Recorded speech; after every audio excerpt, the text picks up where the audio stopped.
আসসালামু আলাইকুম রহমতুল্লাহ বরকাত নাহমাদুহু ওয়া নুসাল্লি আলা রাসূলিহিল কারীম আম্মা বা'দ। ঈদ মুবারক, ঈদ মুবারক, ঈদ মুবারক।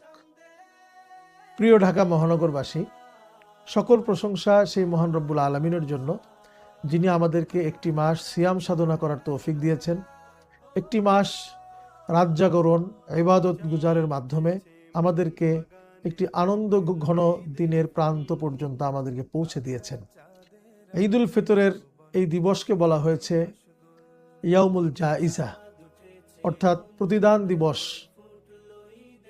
যে সকল মুমিন মুসলমান আমরা একটি মাহে রমাদানে সিয়াম সাধনা করেছি, ত্যাগ করেছি, কোরবানি করেছি, দান সাদাকা খায়রাত, কিয়ামুল লাইল, তেলাওয়াত, অন্যান্য ইবাদতের মধ্যে কাটিয়েছি, তাদের জন্য আজকের এই দিবসটি প্রতিদান দিবস।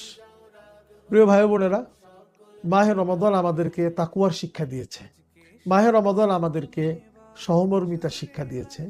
মাহে রমাদান আমাদের মধ্যে ভ্রাতৃত্ব বোধের শিক্ষা দিয়েছে।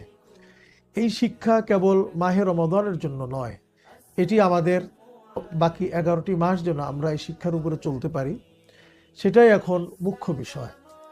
আমরা চেষ্টা করব যেন আমাদের মাহে রমাদানের এই শিক্ষাগুলোকে আমরা বাকি মাসগুলোতে কাজে লাগিয়ে আমরা একটি সুন্দর সমাজ আমরা যেন বিনির্মাণ করতে পারি। প্রিয় ভাই বোনেরা, ঈদ উল ফিতরের আনন্দ ঘন দিবসে যেন আমরা এই মাহে রমাদানের তাকওয়ার শিক্ষাকে যেন আমরা ভুলে না যাই। প্রিয় ভাই বোনেরা, ঈদের আনন্দ ঘন দিবসে আমরা যেন আমাদের এই মাহে রমাদানে আমরা যে তাকওয়ার শিক্ষা অর্জন করেছি সেটা যেন আমরা ভুলে না যাই। আমরা যেন গুনাহের কাজে লিপ্ত হয়ে না যাই, সে ব্যাপারে আমাদের চেষ্টা থাকতে হবে। সাথে সাথে ঈদের আনন্দ যেন এটা কেবলমাত্র আমার নিজের জন্যই হয়ে না যায়। ঈদের আনন্দ আমাদের ভাগাভাগি করে নিতে হবে। আমার পাশের যিনি পড়শি রয়েছেন, আমার পাশের যারা অবস্থান করছেন, আমার ঘরে ভালো খাবারের আয়োজন হলো, আমার পাশের বাড়িতে ভালো খাবারের আয়োজন হয়নি, আমার বাসায় ভালো পোশাকের আয়োজন হয়েছে, আমার পাশের বাসায় ভালো পোশাকের আয়োজন হয়নি, এটা কোনো মুমিনের বৈশিষ্ট্য হতে পারে না। মুমিন সে নিজেও আনন্দ করবে কোরআন সুন্নাহ মোতাবেক। মুমিন সে নিজেও ভালো পোশাক পরবে ঈদের দিন, তার পড়শিকেও ভালো পোশাক পরিধানের প্রয়োজনীয় ব্যবস্থা করবে। তো এটাই যেন আমাদের মূল মন্ত্র হয়, এটাই যেন আমাদের শিক্ষা হয়, এটাই যেন আমাদের কার্যক্রম হয়। আমরা ইসলামী আন্দোলন বাংলাদেশ, বিশেষ করে ঢাকা মহানগরের সকল দায়িত্বশীলদের প্রতি আমাদের উদাত্ত আহ্বান থাকবে, আমরা যেন এই সহমর্মিতা শিক্ষা সকলেই গ্রহণ করি। আমরা ঈদের আনন্দ যেন আমরা সকলকেই নিয়েই আমরা যেন ঈদের আনন্দ করি, ঈদের আনন্দ যেন আমরা পারস্পরিক ভাগাভাগি করে নেই, সেটাই যেন আমরা চেষ্টা করি।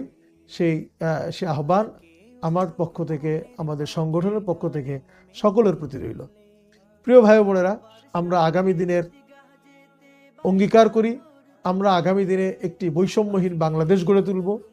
আমরা একটি জনপ্রত্যাশা পূরণের বাংলাদেশ আমরা গড়ে তুলব, আর সেটা কেবল সম্ভবই হবে কোরআন সুন্নাহর আলোকে।